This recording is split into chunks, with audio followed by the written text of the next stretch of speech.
ಇನ್ನು ಪ್ರಜ್ವಲ್ ರೇವಣ್ಣ ವಿರುದ್ಧ ದಾಖಲಾಗಿರೋದು ಲೈಂಗಿಕ ದೌರ್ಜನ್ಯದ ಕೇಸ್ ಮಾತ್ರ. ಅತ್ಯಾಚಾರ ದೂರು ದಾಖಲಾದ್ರೆ ಪ್ರಜ್ವಲ್ಗೆ ಶುರುವಾಗುತ್ತಾ ಸಂಕಷ್ಟ ಅನ್ನೋ ಪ್ರಶ್ನೆ ಇದೆ.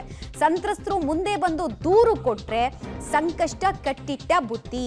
ಪೆನ್ ಡ್ರೈವ್ ಪಂಜರದಲ್ಲಿ ಸಂಸದ ಪ್ರಜ್ವಲ್ ರೇವಣ್ಣ ಈಗಾಗಲೇ ಅವ್ರ ಮೇಲೆ ಕೇಸ್ ಕೂಡ ದಾಖಲಾಗಿದೆ. ಬಟ್ ಲೈಂಗಿಕ ದೌರ್ಜನ್ಯದ ಪ್ರಕರಣಕ್ಕೂ ಓಕೆ, ಈಗ ನಾವು ಡೀಟೇಲ್ಸ್ ನೋಡ್ತಾ ಇದೀವಿ. ಪೆನ್ ಡ್ರೈವ್ ಪ್ರಕರಣದಲ್ಲಿ ಪ್ರಜ್ವಲ್ ರೇವಣ್ಣಗೆ ಸಂಕಷ್ಟ ಅಂತ ನಾವು ತಿಳಿಸ್ತಾ ಇದ್ವಿ.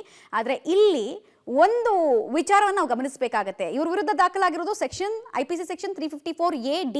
ಬಟ್ 376 ಸೆಕ್ಷನ್ನ ಅಡಿಯಲ್ಲಿ ಏನಾದರೂ ಕೇಸ್ ದಾಖಲಾದರೆ ಇನ್ನೂ ಸ್ಟ್ರಾಂಗ್ ಆಗುತ್ತೆ, ಇನ್ನೂ ಸೀರಿಯಸ್ ಆಗುತ್ತೆ. ದೌರ್ಜನ್ಯಕ್ಕೆ ಒಳಗಾದಂತಹ ಸಂತ್ರಸ್ತೆಯರಿಂದ ದೂರು ಕೊಡಿಸುವಂತಹ ಸಾಧ್ಯತೆ ಈ ಕ್ಷಣಕ್ಕೆ ದಟ್ಟವಾಗಿದೆ.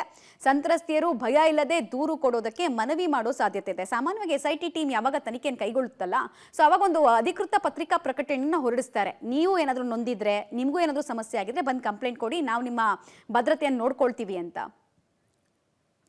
ಡೀಟೇಲ್ಸ್ ಕೊಡ್ತಾರೆ. ನಾಗೇಶ್ ಮತ್ತೆ ಸಂಪರ್ಕಕ್ಕೆ ಸಿಗ್ತಾ ಇದ್ದಾರೆ.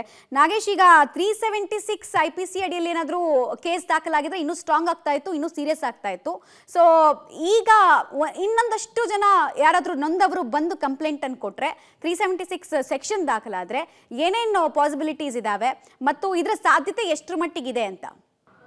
ಮಮತಾ, ಹಾಸನ ಸಂಸದರಾಗಿರುವಂಥ ಪ್ರಜ್ವಲ್ ರೇವಣ್ಣ ವಿರುದ್ಧ ಹೊಳೆನರಸೀಪುರ ಪೊಲೀಸ್ ಠಾಣೆಯಲ್ಲಿ ಸದ್ಯ FIR ದಾಖಲಾಗಿರುವಂಥದ್ದು. ಲೈಂಗಿಕ ದೌರ್ಜನ್ಯ ಆರೋಪದಡಿ ಈಗ FIR ಮಾಡಿದ್ದು. ಈ ಒಂದು ಪ್ರಕರಣದಲ್ಲಿ ಅವರನ್ನು A2 ಆರೋಪಿಯನ್ನಾಗಿ ಮಾಡಿರುವಂಥದ್ದು. 354A ಮತ್ತು 354D ಮಾಡಿರೋದ್ರಿಂದ ಲೈಂಗಿಕ ದೌರ್ಜನ್ಯ ಪ್ರಕರಣಕ್ಕೆ ಸಂಬಂಧಪಟ್ಟಂತಷ್ಟೇ ಈಗ ಪೊಲೀಸರು ತನಿಖೆ ಮಾಡಲಿಕ್ಕೆ ಮುಂದಾಗ್ತಾರೆ. ಯಾಕಂದರೆ ಬಹಳ ಪ್ರಮುಖವಾಗಿ ಈಗ ಕೊಟ್ಟಿರುವಂಥ ದೂರೇನಿದೆ ಅದನ್ನು ಲೈಂಗಿಕ ದೌರ್ಜನ್ಯ ಆರೋಪ ಮಾಡಿದ್ದಾರೆ ಅನ್ನುವಂತಹ ಆರೋಪದ ಮೇಲೆ ಅವರ ಮೇಲೆ FIR ಅನ್ನು ಮಾಡಿರುವಂಥದ್ದು.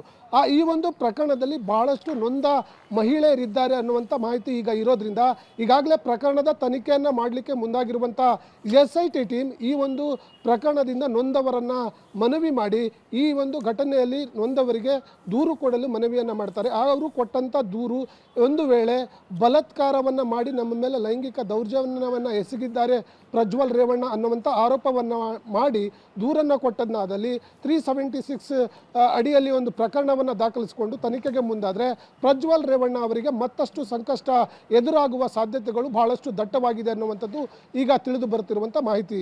ಮಮತಾ, ರೈಟ್, ಧನ್ಯವಾದ ನಾಗೇಶ್ ತಮ್ಮೆಲ್ಲ ಮಾಹಿತಿಗಾಗಿ. ಒಟ್ಟಿನಲ್ಲಿ ಎಕ್ಸ್ಪ್ಲಾಯ್ಟೇಷನ್ ಅನ್ನ ಪ್ರಜ್ವಲ್ ರೇವಣ್ಣ ಮಾಡಿದ್ದೇ ಹೌದಾದ್ರೆ ಇನ್ನೊಂದಷ್ಟು ಮಹಿಳೆಯರು ಏನಾದರೂ ಬಂದು ಕಂಪ್ಲೇಂಟ್ ಕೊಟ್ಟರೆ ಪ್ರಾಬಬ್ಲಿ 376 ಅನ್ನ ಏನಾದರೂ ಮತ್ತೆ ಆ್ಯಡ್ ಮಾಡಿದ್ರೆ, ಈಗಿರುವಂತಹ FIR ಜೊತೆಗೆ ಹೊಸ FIR ಏನಾದರೂ ಆ್ಯಡ್ ಮಾಡಿದ್ರೆ ಕಾನೂನು ಸಂಕಷ್ಟ ಅನ್ಡೌಟೆಡ್ಲಿ ಹೆಚ್ಚಾಗುತ್ತೆ ಪ್ರಜ್ವಲ್ ರೇವಣ್ಣಗೆ ಅನ್ನೋದ್ರಲ್ಲಿ ಎರಡು ಮಾತಿಲ್ಲ.